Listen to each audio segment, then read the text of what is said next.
চুপচাপ হয়ে গেল কেন? তাহলে কি কিছু বিপদ? উর্মি, তুমি ঠিক আছো? উর্মি, উর্মি! না টুকাই, ওকে একটু একা থাকতে দে। এখন ওকে এই অবস্থায় একা ছেড়ে দেবো? ও যখন একা থাকতে চাইছে তখন আর ওকে ডাকাডাকি করিস না টুকাই, একটু ওকে সময় দে। আমার মনে হচ্ছে না উর্মি এইভাবে দরজাটা খুলবে, বরং আমরা যদি ডাকাডাকি করি তাহলে আরো বিরক্ত হবে, জেদ দেখাবে। কিন্তু শুক্লা মেয়েটা এভাবে একা থাকবে না, তোমরা চলো এখান থেকে, ওকে একটু একা ছেড়ে দাও। আমি জানি ও নিজে থেকে আসবে। বড় বউ, আমার কিন্তু খুব ভয় করছে। এই অবস্থায় ঘরের মধ্যে ঢুকে এত কান্নাকাটি করে তারপর যদি একটা কিছু করে বসে। আমার মনটা খুব কু ডাকছে, এত ছটফটে মেয়ে হঠাৎ করে এরকম ভাঙচুর করছে, কান্নাকাটি করছে। বাবাগুলো তো ভয় আমারও করছে মেজো, কিন্তু তোমরা সবাই একটা কথা বোঝার চেষ্টা করো, উর্মি যতক্ষণ না নিজে থেকে আমাদের কিছু বলছে ততক্ষণ তো আমরা কিছু বুঝে উঠতে পারবো না। আর আমি জানি উর্মি স্বাভাবিক হলে, ওর মাথা ঠান্ডা হলে উর্মি সমস্তটা আমাদের বলবে।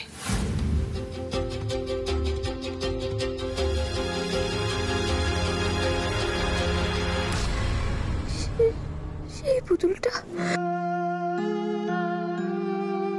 আবার সেই পুতুলটা।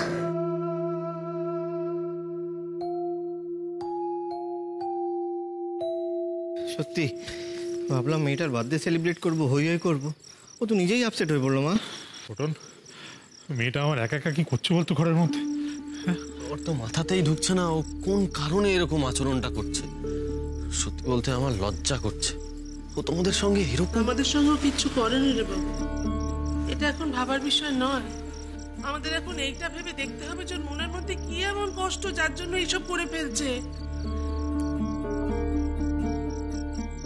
তুই একবার গিয়ে দেখ না, ও ঠিক আছে তো? একা একা যা।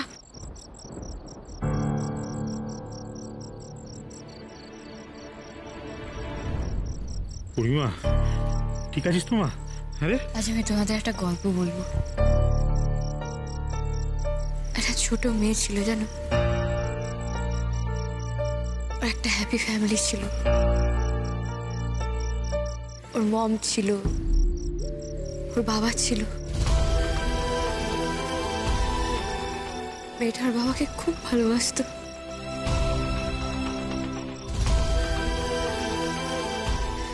একদিন মেয়েটার বাবা ওর বার্থডের আগে আগে একটা বিজনেস ট্রিপে গেল। মেয়েটার একদম ইচ্ছে ছিল না ওর বাবা যাক। ও বাবা, বাবা তুমি প্লিজ যেও না, বাবা তুমি প্লিজ যেও না। এরকম করে না মা, তুমি তো জানো আমার কাজ রয়েছে। না না না, আমি কিচ্ছু শুনবো না, তুমি কোথাও যাবে না, ব্যাস। আচ্ছা আচ্ছা আচ্ছা, শোনো না, বাবা কাজ করেই তাড়াতাড়ি চলে আসবে, তাই না? এই যে আমার বোকা মেয়ে এরম ভাবে কাঁদে নাকি? তুমি আমার সোনা মেয়ে না? আর আমি তো চলেই আসবো। তারপর তোমার বার্থডে আমরা একসাথে সেলিব্রেট করব। আর তুমি যে ডলটা চেয়েছিলে সেই ডলটাও তো আনতে হবে, কিন্তু তুমি কাঁদলে আমি আনবো না। কোনটা বাবা? ওই গোল গোল চোখ, কার্লি কার্লি হেয়ার আর ফোলা ফোলা গালের ডলটা? হ্যাঁ, তোমার জন্যে ঠিক তোমার মতো দেখতে ওই ডলটা আনবো। আর আমি ঠিক সময় চলে আসবো, কেমন? প্রমিস তো? পিঙ্কি প্রমিস করো। প্রমিস। আর তুমি তো জানো বাবা প্রমিস করে যখন প্রমিস রাখে, তাই না? ব্যাস, তাহলে বাবাকে এবার টাটা করে দাও। টাটা শোনা মে, টাটা টাটা টাটা। তারপর মেয়েটার জন্মদিনের দিনটা এলো। সকাল থেকে খুব এক্সাইটেড ছিল, সেজে গুজে রেডি হয়ে বসেছিল কিনা ওর বাবা ফিরবে ট্রিপ থেকে, ওর জন্য ফেভারিট ডলটা নিয়ে আসবে। বাহার বাবাকে ফোন করছিল জানো, ও বাবা তুমি কখন ফিরবে, শুধু এটাই বলতে চাইছিল। দুপুর হয়ে গেল, মেয়েটার বাবা তাও ফিরল না। তারপর মেয়েটা কাঁদতে শুরু করলো, একটাই কথা বলছিল, বাবা কি আর আসবে না? এই দেখো না, মেয়ে ভীষণ কান্নাকাটি করছে, বলছে তুমি না এলে ও কেকও কাটবে না, বার্থডে সেলিব্রেটও করবে না। হ্যাঁ, বাবা না এলে কিন্তু আমি কেকও কাটবো না, আমি বাইরেও যাবো না, আমি কিচ্ছু করবো না। আচ্ছা তোমাকে আমি দিচ্ছি, নাও বাবার সঙ্গে কথা বলে নাও তুমি। ও বাবা, তুমি কখন আসবে? আমি চলে আসবো তো মা, কিন্তু তুমি কাঁদছো কেন? ছি, জন্মদিনের দিন এইভাবে কাঁদতে নেই। এই দিনে একদম চোখের জল ফেলবে না, কেমন? আর বাবা প্রমিস করেছে না, জানো তো বাবা প্রমিস করলে রাখে, কেমন? সত্যি তুমি আসবে তো? সত্যি। আর হ্যাঁ, বাবা পাশে নেই তো কি হয়েছে, জানবে বাবা সব সময় তোমার সঙ্গে আছে। আর আমি তো চলেই আসছি, তাই এইভাবে একদম কাঁদবে না, কেমন? আচ্ছা, তাড়াতাড়ি এসো কিন্তু। মেয়েটার বাবা কখনো প্রমিস ভুলতো না, কিন্তু মেয়েটা জানতো না যে বাবা আর প্রমিস রাখতে পারবে না, আর কখনো ফিরবে না ওর কাছে।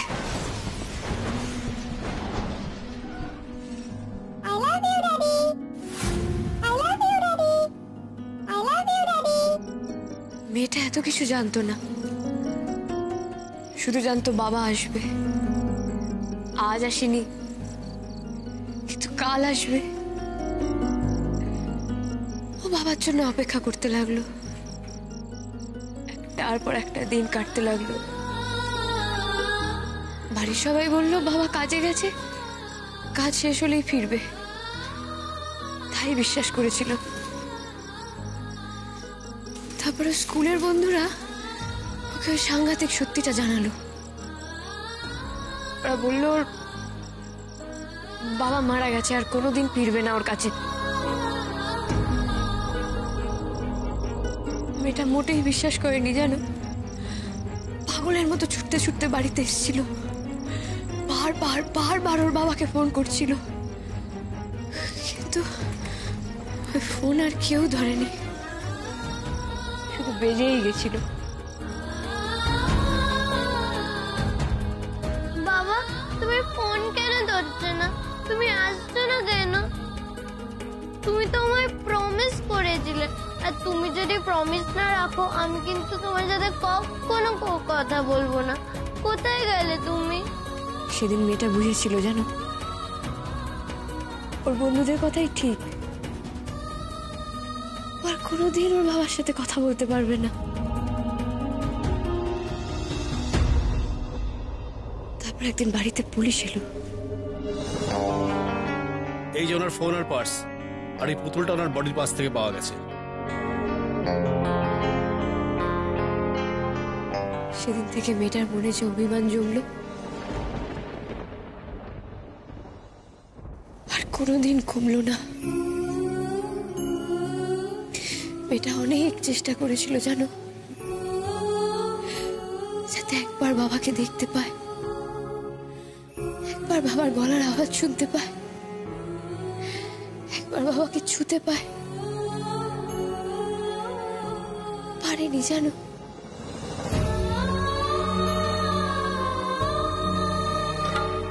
হাজার চেষ্টা করেও বাবাকে জড়িয়ে ধরে জিজ্ঞেস করতে পারেনি, বাবা, ও বাবা, আজ আমার জন্য কি নিয়ে এসছো গো?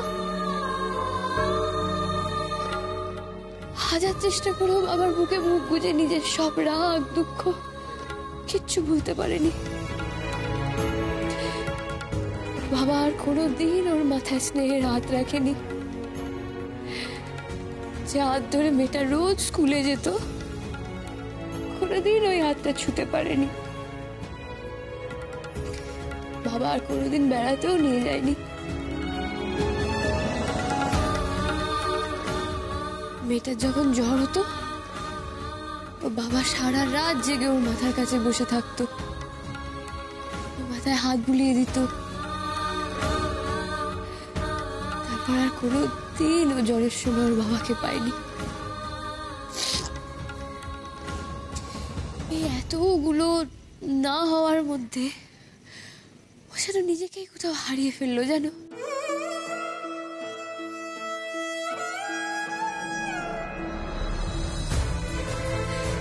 যে মানুষটাকে ও সব থেকে বেশি ভালোবাসতো, যাকে সব থেকে বেশি ভরসা করতো, যে ওর সব থেকে বেশি প্রিয় ছিল, সেই মানুষটাই ওকে ছেড়ে চলে গেল।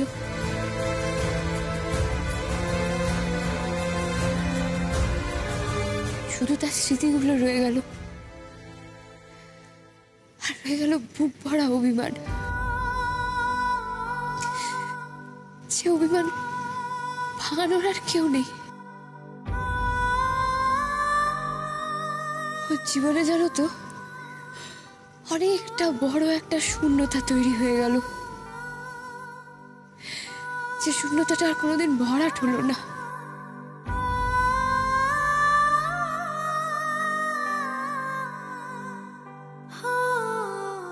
এই দিনটা আর মেয়েটার জন্য জন্মদিন নেই, ওর বাবার মৃত্যুদিন হয়ে গেল।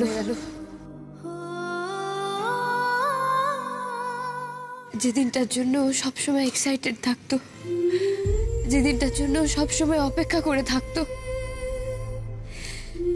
এখন ভগবানের কাছে প্রে করে যাতে সেই দিনটা ওর জীবনে আর কোনোদিন না আসে।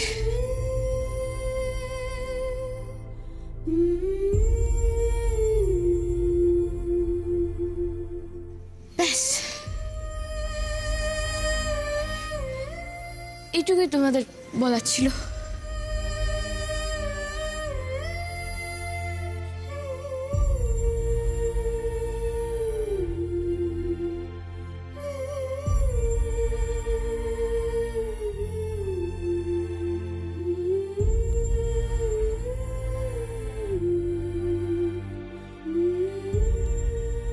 হাসি খুশি মুখটার আড়ালে এত কান্না লুকিয়ে আছে, এত কষ্ট জমে আছে ওই বুকটায়। আমরা কেউ বুঝতেই পারলাম না। এ আমি কি করলাম? যে মানুষটা আমার এত কাছের, আমি তার ভিতরের যন্ত্রণাটা বুঝতে পারলাম না। না, এর জন্য তো আমাকে উর্মির কাছে ক্ষমা চাইতেই হবে। কেন তুমি আমাকে ছেড়ে চলে গেলে? কেন? এখনো আমি তোমাকে ছাড়া কিচ্ছু ভাবতে পারি না, কিচ্ছু না।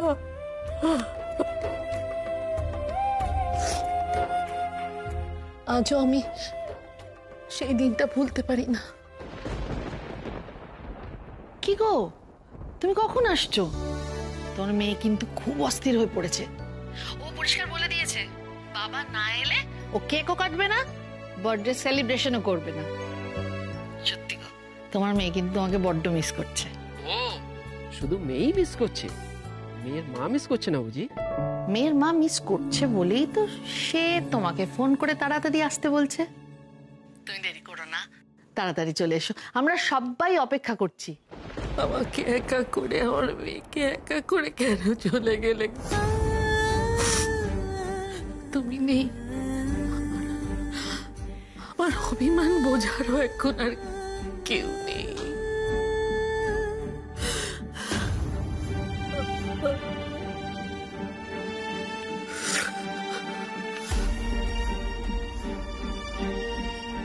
কাঁদো বড় বৌমা, কাঁদো। কেঁদে যতটা পারো হালকা হও। তোমার যন্ত্রণা, কষ্ট এ তো কোনোদিনই লাঘব হবে না।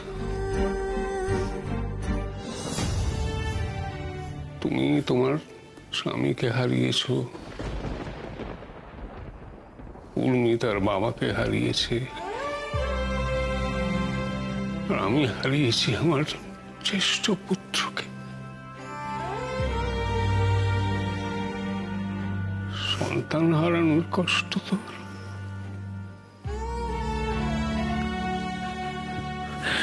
তো জানো বড় বৌমা, আমার সারাক্ষণই মনে হয় যে দ্বীপ এখানেই আছে, কোথাও যায়নি। মানে এখানেই আছে মানে? হ্যাঁ বড় বৌমা, আমি তো দিদি ভাইয়ের মধ্যে আমার দীপকে দেখি, সে একই রকম, সে একই হুল্লোড় করা স্বভাব, সে একই রকম দায়িত্ববোধ, সবাইকে জড়িয়ে মুড়িয়ে থাকা। তুমি ইদানিং লক্ষ্য করবে তো উর্মির মধ্যে ঠিক এই স্বভাব যা দীপের ছিল। উর্মি, আমাকে ক্ষমা করে দাও উর্মি। তোমার মনের ভেতরে যে এরকম অবস্থা সেটা আমি কখনো বুঝতে পারিনি। না, সরি, আমি তো বুঝতেই চাইনি। তুমি যে মাঝে মধ্যেই কয়েকদিন ধরে এরকম অস্থির হচ্ছ, এরকম এরকম অদ্ভুত ব্যবহার করছো, সেটা আমি নিজের চোখে দেখে কখনো তোমার কাছ থেকে জানতেই চাইনি। বরং তোমার ব্যবহারে আমি এম্বারেসড হয়ে আমি নিজের মতো করে যুক্তি সাজিয়ে নিয়েছি কি তুমি হয়তো ভাঙের নেশা করে এরকম করছো। এমনকি পরের দিন আমি তোমাকে নিয়ে মজা পর্যন্ত করেছি। তুমি অনেকবার রিয়্যাক্ট করছো দেখে আমি তোমাকে কোনো প্রশ্ন করিনি, এমনকি জানতে পর্যন্ত চাইনি যে তুমি কোন ব্যথা থেকে এরকম আচরণ করছো। আমি তো কথা দিয়েছিলাম বলো যে সবসময় তোমার পাশে থাকবো, সব দুঃখ ভাগ করে নেব। কিন্তু দেখো কিরকম ব্যর্থ আমি, কতটা ব্যর্থ। তোমার মনের অন্ধকার দূর করা তো দূরের কথা, কখনো উঁকি মেরেও দেখতে যাইনি আমি, কখনো দেখার চেষ্টাই করিনি তুমি ভেতরে ভেতরে কতটা কষ্ট পেয়েছো, কতটা গুমড়ে গেছো। বরং আমি তোমার যন্ত্রণাকে আরো অনেকটা বেশি দগদগে করে তুলেছি। ভেবেছিলাম আজকে তোমার জন্মদিনটা তোমার কাছে স্মরণীয় করে তুলব, কিন্তু এভাবে স্মরণীয় হয়ে থাকবে ভাবিনি।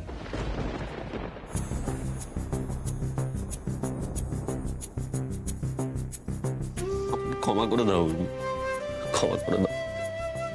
তোমার টুকাইবাবু এতদিনেও তোমাকে চিনতে পারেনি, চিনতে।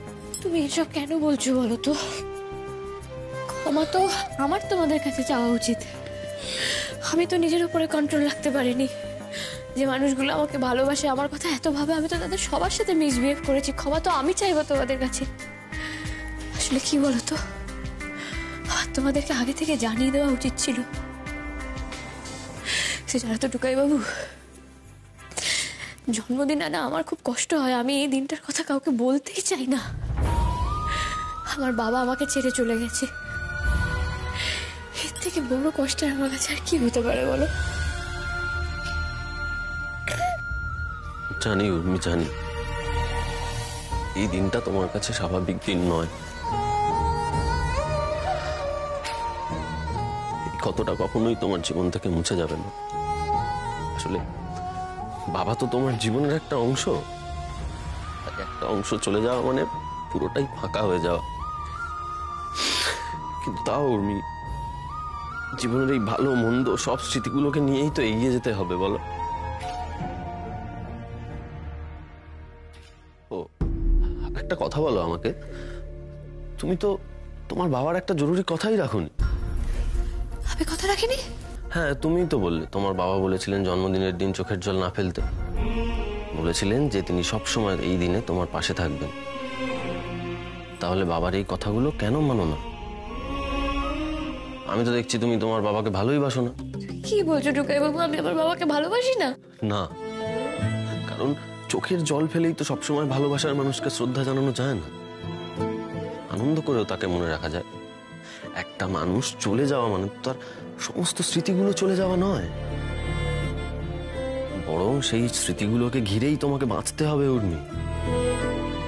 তোমাকে যে এগোতে হবে উর্মি, তুমি তো থমকে গেছো। দেখো, মানুষ যেমন কিছু হারায় তেমন তো কিছু পায়ও, অনেক সময় বেশিই পায়। তোমার বাবাকে হারানোর কষ্ট তো কখনো মুছবে না। কিন্তু ভেবে দেখো উর্মি, তুমি যে এত বড় একটা পরিবার পেয়েছো, সেখানে তোমায় সবাই এত ভালোবাসে, তোমার মুখের হাসির জন্য তারা সব করতে রাজি। এটাও কি কম পাওয়া বলো? তুমি সেই প্রাপ্তির কথা তো অন্তত ভাবো। হ্যাঁ, আমি জানি বাবা চলে যাওয়ার পর তোমার বুকের ভেতর যে শূন্যতা সৃষ্টি হয়েছে তা এভাবে ভরাট হওয়ার নয়। কিন্তু এই মানুষগুলো তাদের মতো করেই তোমাকে ভালোবাসবে, তাদের মতো করেই তোমাকে ভরিয়ে রাখবে। সেটা নিয়ে তোমাকে বাঁচতে হবে উর্মি, ভালো থাকতে হবে, খুশি থাকতে হবে। দেখো উর্মি, তুমি যদি ঠিক এইভাবে ভাবতে পারো তাহলে তোমার কষ্টটা অনেকটা কমবে। কিন্তু টুকাই বাবু, এই কষ্টটা তো কমার নয়। আমি তো চাইলেও এই কষ্টটা কমাতে পারবো না গো। জানি তো উর্মি, কিন্তু তুমি একবার ভেবে দেখো, তোমার বাবা কি চাইতেন যে তার মেয়ে সবসময় মনের মধ্যে দুঃখ, কষ্ট, যন্ত্রণা নিয়ে বেঁচে থাকুক? এদিকে এসো, এসো আমার সঙ্গে।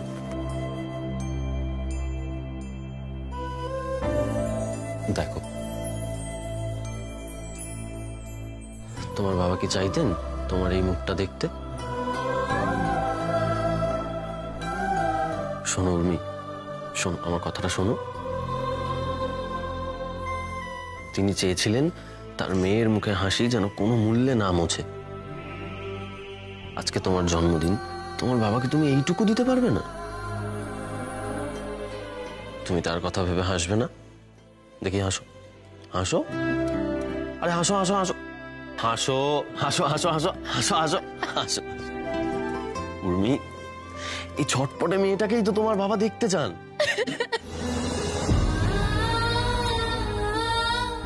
বাবা চলে যাওয়াটা আমি কোনোদিন মেনে নিতে পারিনি টুকাই বাবু। এই দিনটা আমার জন্য খুব কষ্টে।